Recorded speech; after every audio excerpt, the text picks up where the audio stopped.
Okay, I'm going to build up an element shock. These are the bronze colored ones that you can buy.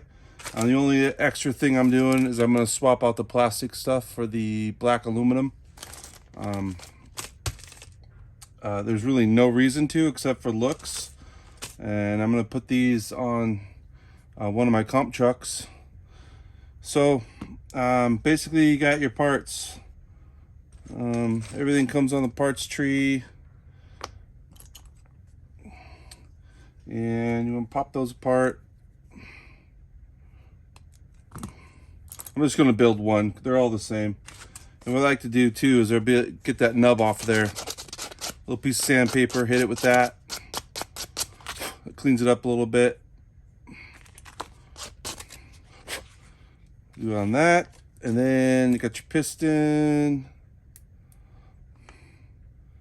Usually those pop off there pretty nice. Little tiny touch on there. So that's not dragging in there, and make it nice and smooth. And that one will cut off. It's kind of hard to see on that, but a little nub left on there.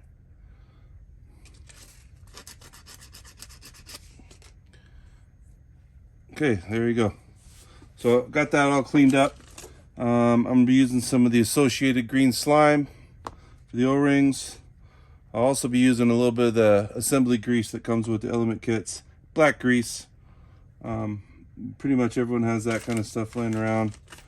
Let's see. So first thing I'll do is I'll do the pack. I'm gonna use my RC-Reedy tools today and the awesome Workbench Mat. I'm gonna put links to the site and what all this stuff is, so you guys can click on the bottom. If you have any questions, just comment or shoot me a message. So the element kit I showed you already, the 42079 black aluminum. So black aluminum shock cap, the black aluminum collar, which that's the same collar that comes with the kit. So, and then we have the bottom cap, that's aluminum, and spring perch, that's also aluminum. Just a nice little upgrade. Makes it look really nice. Okay, so the first thing I do is I am going to basically build the pack. And you take a little bit of the green slime, and you can use as much as you need on there. Give it a nice coating. And what I'll do is I'll just take one of my wrenches and basically build my little pack that I'm putting in there. Yep, and the green slime, you can use different O-rings like the low friction X rings on here, the smaller ones, but I don't really see the need for that. So basically you're going to have enough. If you do it right, you'll have enough all over everything, and give it a good coat. It doesn't hurt to do a little extra on there. So that's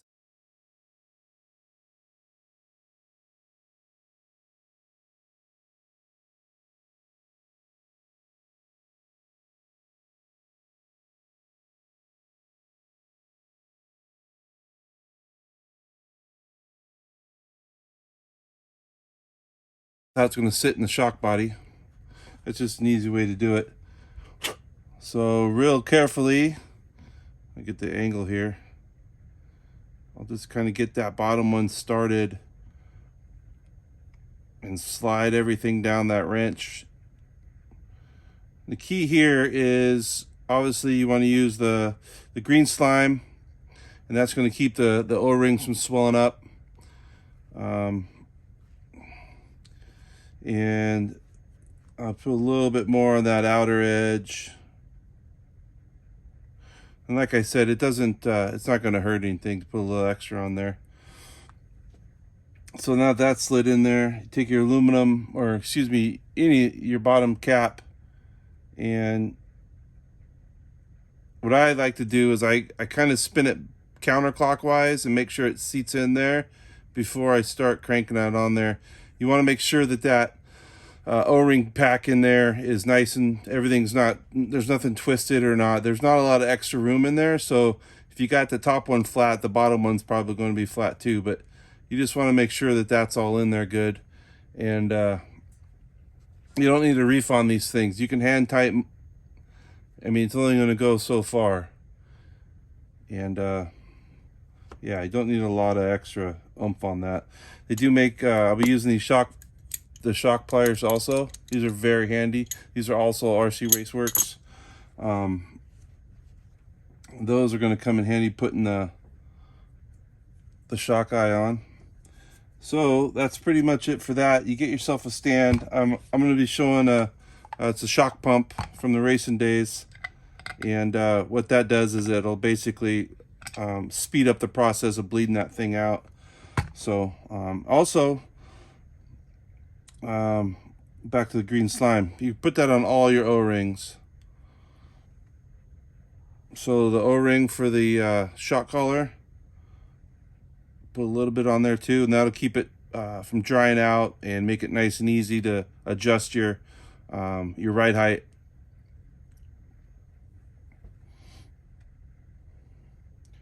It helps I put it in there the right way. Yeah, and there's a little groove inside this adjustment, excuse me, I guess it's the shock collar. There's a little groove in there that ring will slide right in there and pop in. You just want to make sure that nothing's hanging out. And same with I did on the bottom here. I spin it backwards and kind of get a feel for that first thread, and then do it nice and easy. It's very easy to cross thread these things, especially with the aluminum. So I'll get that on there, and I always go all the way to the top of the shock. That way it comes in handy in a little bit. Just wipe all the extra schmutz off of there. So now that's pretty much assembled. And next up, this is everybody's favorite thing. Very old school, but the C-clips, or E-clips, I guess if you want to call them. These can go real bad real quick, so you got to be real careful when you're doing these.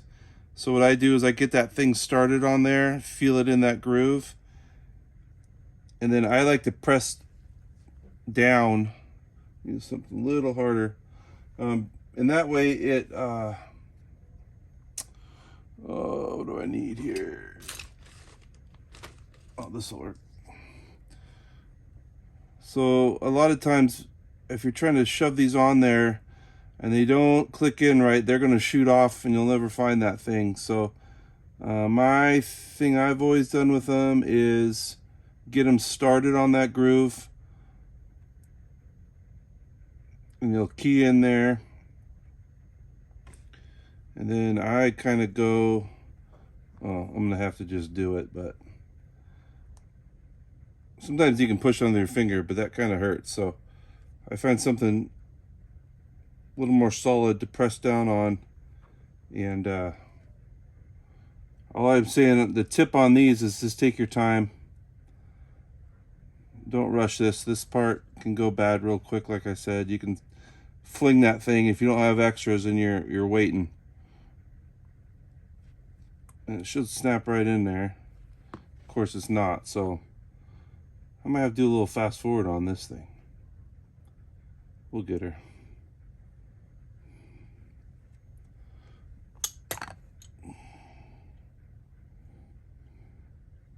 They just need to make a tool. Actually, I want to say I've seen almost like a snap ring type plier for these stupid things, but I don't use them enough now to really worry about it. So that's all that is. There it is. I needed a harder surface. So clip that on there. Make sure it's all the way in. And so it goes clip, piston, clip. Now this one you got to do it old school. You got to push it on. And this is the one that probably usually sails. Get it started. If you got a decent fingernail, you can drag that thing on there. I don't like to use tools on that, but sometimes you can get just the tip of your wrench.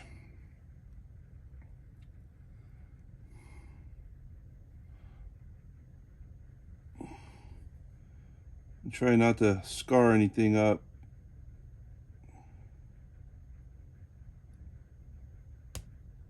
There we go. So that popped right on there.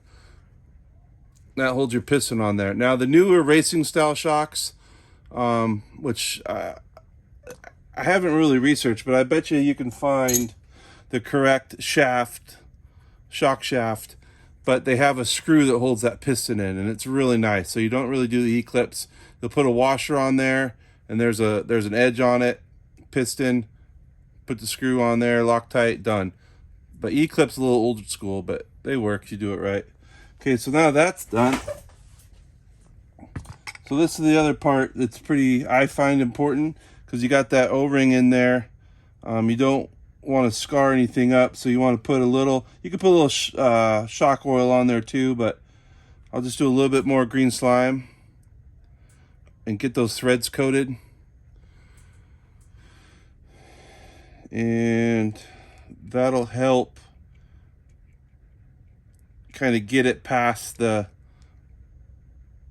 O-rings without a lot of damage. It just kind of rides on there. So don't force it. If it's going up against something, you got something in there that's kind of wonky, but you definitely want to check that. So that's really all that is. I got that all together. And I find that in the racing world, a lot of times you're adjusting the stroke of the shock.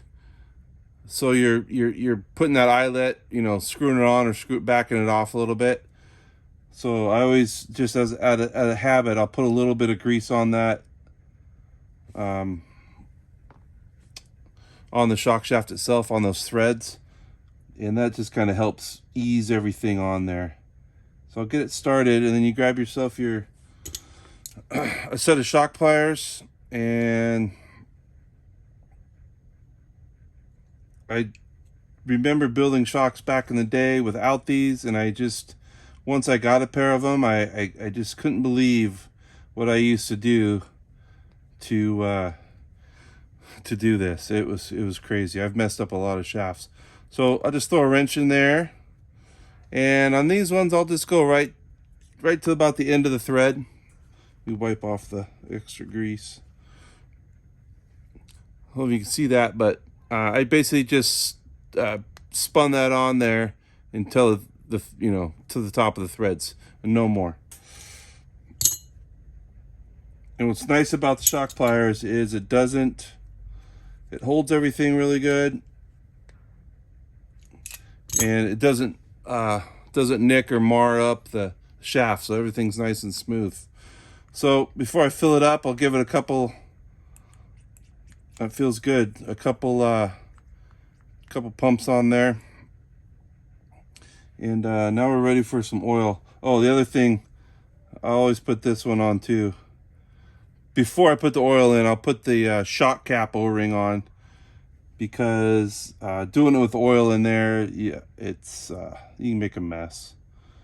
So I'd use the green slime again, little coating on there, get that spun down onto that top of that shock, and it seats in there. There's a little groove, so you get that seated in there, take a quick look at it, make sure it's all seated in there, which that one is pretty good.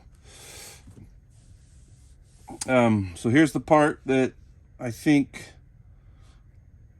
if I had to wager a bet, this is the part that people either are nervous about doing it, they don't do it right. If you take your time here, because you don't want to put too much oil in shock, and you don't want to a bunch of air bubbles in that shock. For crawler and trail trucks, I mean, it's not as critical, but I mean, if you're going to build it, you might as well build it right. So like I said, I'm using a shock pump, and I'll show you how this works. You can just use a shock stand as well, or, you know, drill a hole in something, and that way you can let it sit and let the air bubbles come out. The shock pump just speeds that up. So this is going to be my rear shock. I'm going to put 42.5 in there, and what I'll do is I'll fill it up about halfway.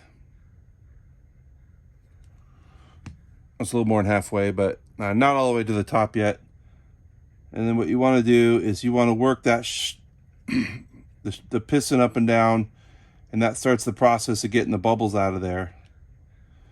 You probably won't be able to see that, but that's just, you can see the bubbles coming up. And then this is where the pump is nice, because it speeds this process up. So basically all it does is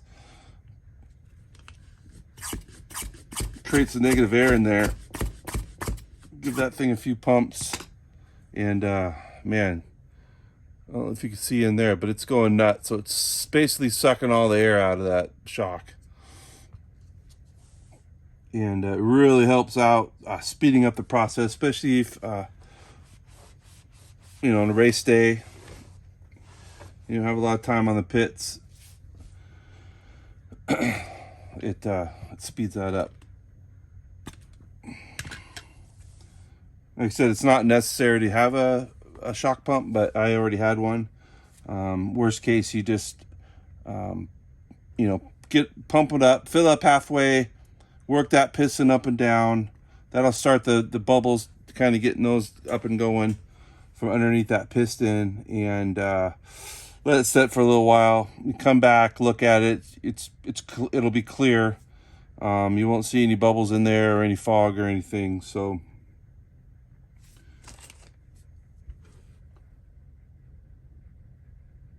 this one's pretty close. I'll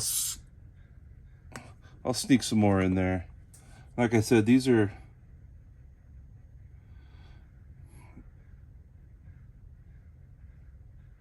trail truck shocks, so they don't have to be completely.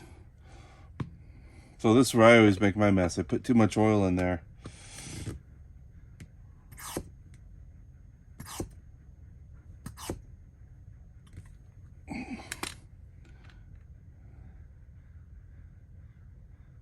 We'll get her close.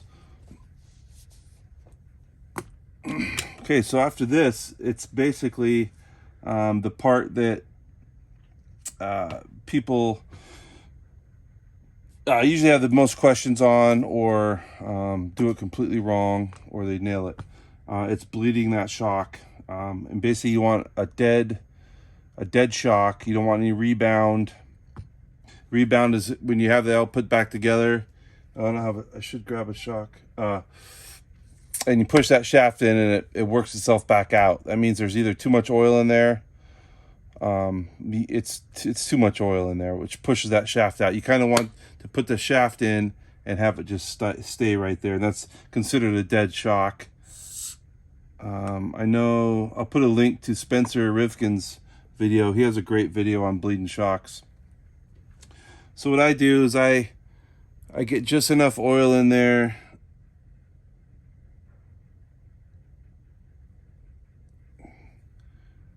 And it basically creates a dome, and that way that shock body is completely full. You can get bleeder caps for these. They're off the Team Associated Hoonigan truck. They actually have bleeder screws in the caps, which is more of a race style cap, which is really nice because you basically just bleeded out the bleeder hole, put the screw in, and that seals everything back up. But with these old school ones, what I do, so we got our oil in there, you got your, make sure your O-ring is on there, and you got your cap. Same thing as I do a little counterclockwise and kind of feel it sit in there. And so what I'll do now, I've got the shaft all the way out. I will screw this on all the way, not super tight. And get yourself a towel because it's going to make a mess. And then I'll back it out like maybe 2 turns, 3 turns maybe. So it's about halfway. So I'm about halfway threaded that down. And then what's going to happen is I get my towel ready and I'll push down. I'll push the whole shock assembly down, and that's going to lift that piston up, and it's going to push out any extra oil and any air that's trapped in there.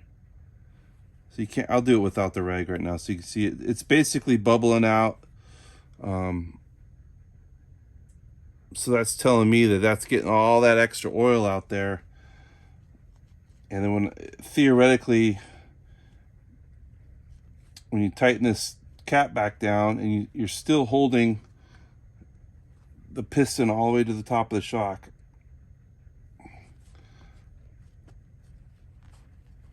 For the most part, that's usually enough. So it's got a little bit of rebound in there. And what I learned watching Spencer Rifkin, he likes to pump these things up a few times. That's pretty close. It's harder to do on the non-bleeder caps. These are the hardest ones to bleed. So I did do another video of building some buggy shocks, and I'll put a link to that one. Spencer's got enough views. Yeah, so that's it right there. I mean, that's pretty much, it's got a little bit of rebound in there, but I'm not too worried about it.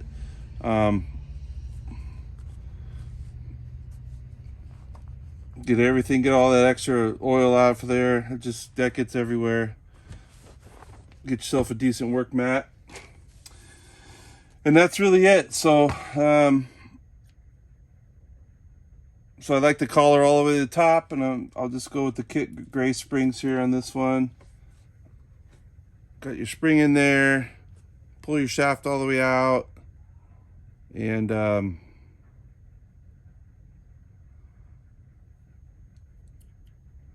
oops, that was upside down. I was totally looking at it. So you got your spring perch on there, and that goes in and it sucks down onto the shock eye. And there you go. So then you right head adjustment. Basically you can crank that collar down. And since we put the oil on, or the green slime on there, it makes it nice and easy. And then my other tip, I guess, especially if you upgrade it, if you paid the extra money for the extra aluminum, you can get, there's the holes in there, right? So I'll take as a little piece of like jeweler's wire and basically wrap it in there a couple times, and that basically will keep the spring connected to that shock, the shock perch, or spring perch, excuse me. And so if you're out on the trail, you're not risking losing that, and then basically you're gonna be down a shock unless you carry some extra with you. I have it on, let's see if I can show you what I'm talking about.